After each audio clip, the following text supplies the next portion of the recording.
അതൊരു സാധാരണ ദിവസമായിരുന്നു. ഞാനും എന്റെ കൂട്ടുകാരും കടലിൽ മീൻ പിടിക്കാൻ പോയതായിരുന്നു. പെട്ടെന്നായിരുന്നു അത് സംഭവിച്ചത്. ഞാൻ നിന്ന ബോട്ടിന്റെ അടിയിൽ നിന്നും എന്തോ ഒന്ന് അതിശക്തമായി വന്ന് ഇടിച്ചു. ഒരു നിമിഷം കൊണ്ട് ഞാൻ ഹവായിൽ ഉയർന്നു പൊങ്ങി വെള്ളത്തിലേക്ക് വീണു. വെള്ളത്തിൽ മുങ്ങിപ്പൊങ്ങുന്നതിനിടയിൽ എന്റെ മുന്നിൽ കണ്ട കാഴ്ച എന്നെ ഭയപ്പെടുത്തി. ഒരു മല പോലെ വെള്ളം പിളർന്ന് ഒരു ഭീമാകാരനായ തിമിംഗലം മുകളിലേക്ക് വരുന്നു. അടുത്ത നിമിഷം എന്റെ ബോധം മറയുന്നത് പോലെ തോന്നി. ചുറ്റും കൂരിരുട്ട്. എന്നെ എന്തോ ഒന്ന് ശക്തമായി ഉള്ളിലേക്ക് വലിച്ചെടുക്കുകയാണ്. എന്റെ ശരീരം ഞെരിഞ്ഞു വരുന്നുണ്ടായിരുന്നു. വല്ലാത്തൊരു വഴുവഴുപ്പും ഉപ്പുവെള്ളത്തിന്റെയും മീനിന്റെയും രൂക്ഷഗന്ധവും. അതിന്റെ വായിലേക്ക് ഞാൻ വീണ നിമിഷം ലോകം മുഴുവൻ ഇരുട്ടിലായതുപോലെ തോന്നി. അതൊരു സാധാരണ വായായിരുന്നില്ല. ചുവന്ന മാംസളമായ ചുവരുകളുള്ള ഒരു വലിയ ഗുഹ. എന്റെ കാലുകൾ നിന്നത് കൂറ്റൻ വഴുവഴുപ്പുള്ള ഒരു പ്രതലത്തിലായിരുന്നു. അത് അതിന്റെ നാവാണെന്ന് തിരിച്ചറിഞ്ഞപ്പോൾ എന്റെ സർവ്വനാഡിയും തളർന്നുപോയി. മുകളിലേക്ക് നോക്കിയപ്പോൾ ഞാൻ പല്ലുകളല്ല കണ്ടത്. പകരം ഒരു വലിയ അരിപ്പ പോലെ നിരനിരയായി തൂങ്ങിക്കിടക്കുന്ന ബ്രഷ് പോലുള്ള വസ്തുക്കൾ. അതിലൂടെ വെള്ളം പുറത്തേക്ക് ശക്തിയായി ചീറ്റുന്നുണ്ടായിരുന്നു.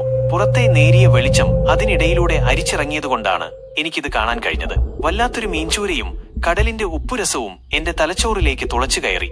പിന്നെയാണ് ആ ഭീകരയാത്ര തുടങ്ങിയത്. ഒരു ഇടുങ്ങിയ തുരങ്കത്തിലൂടെ എന്ന പോലെ എന്നെ എന്തോ ഒന്ന് താഴേക്ക് വലിച്ചു. അത് അതിന്റെ അന്നനാളമായിരുന്നു. പേശികൾ കൊണ്ടുള്ള ആ ഭിത്തികൾ ഒരു യന്ത്രം പോലെ എന്നെ ഞെക്കിയമർത്തി മുന്നോട്ട് തള്ളി. അവിടെ വെളിച്ചം ഒട്ടുമില്ലായിരുന്നു. കൂരിരുട്ടും ശ്വാസം മുട്ടലും മാത്രം. അവസാനം ഞാൻ കുറച്ചുകൂടി വിശാലമായ ഒരിടത്തേക്ക് വീണു. അതാണ് അതിന്റെ വയറ് എന്ന് ഞാൻ ഊഹിച്ചു. എന്റെ ദൈവമേ, ആ കാഴ്ച!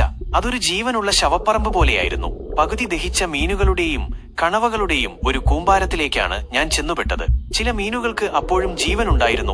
അവ അവസാനമായി ഒന്ന് പിടയുന്നത് ഞാൻ കണ്ടു. ചുറ്റും ദഹനരസങ്ങൾ ഒരു ആസിഡ് പോലെ പതഞ്ഞു പൊങ്ങുന്നുണ്ടായിരുന്നു. അതിന്റെ ചൂട് എന്റെ തൊലിയിൽ ചെറുതായി അനുഭവപ്പെട്ടു തുടങ്ങി. അസഹനീയമായ ഗന്ധമായിരുന്നു അവിടെ. ജീർണിച്ച മാംസത്തിന്റെയും രാസവസ്തുക്കളുടെയും ഗന്ധം. തിമിംഗലത്തിന്റെ ഹൃദയമിടിപ്പ് ഒരു പെരുമ്പറ പോലെ എനിക്ക് കേൾക്കാമായിരുന്നു. ആ ഭിത്തികൾ അതിനനുസരിച്ച് വിറകൊണ്ടു. മരണം ഞാൻ ഉറപ്പിച്ചു. എന്റെ ഭാര്യയുടെയും മക്കളുടെയും മുഖം ഒരു നിമിഷം മനസ്സിലൂടെ മിന്നിമറഞ്ഞു. പക്ഷേ തോറ്റുകൊടുക്കാൻ ഞാൻ തയ്യാറായിരുന്നില്ല. ജീവനു വേണ്ടി ഞാൻ അലറി, കൈകാലിട്ടടിച്ചു. ഒരുപക്ഷെ എന്റെ ആ പിടച്ചിൽ കൊണ്ടാവാം, അല്ലെങ്കിൽ ഒരു മനുഷ്യനെ വിഴുങ്ങിയതിലുള്ള അസ്വസ്ഥത കൊണ്ടാവാം. ആ ഭീമൻ ഒന്ന് വെപ്രാളപ്പെട്ടു. പെട്ടെന്ന് അതിശക്തമായ ഒരു കുലുക്കം എനിക്ക് അനുഭവപ്പെട്ടു. ഒരു വലിയ ചുമ പോലെ, അല്ലെങ്കിൽ ഛർദ്ദിക്കുന്നത് പോലെ എന്നെ മുകളിലേക്ക് അതിശക്തിയായി തള്ളി. അടുത്ത നിമിഷം ഉപ്പുവെള്ളവും മീൻ കഷ്ണങ്ങളോടൊപ്പം ഞാനും പുറത്തേക്ക് തെറിച്ചു. ആകാശവും സൂര്യരശ്മിയും ഞാൻ വീണ്ടും കണ്ടു. ശുദ്ധവായു എന്റെ ശ്വാസകോശത്തിലേക്ക് ഇരച്ചു കയറിയപ്പോൾ ജീവൻ തിരിച്ചു കിട്ടിയതിന്റെ വില ഞാൻ അറിഞ്ഞു. ബോധം മറയുന്നതിന് മുൻപ് എന്റെ കൂട്ടുകാരുടെ ബോട്ട് അടുത്തേക്ക് വരുന്നത് ഞാൻ കണ്ടു.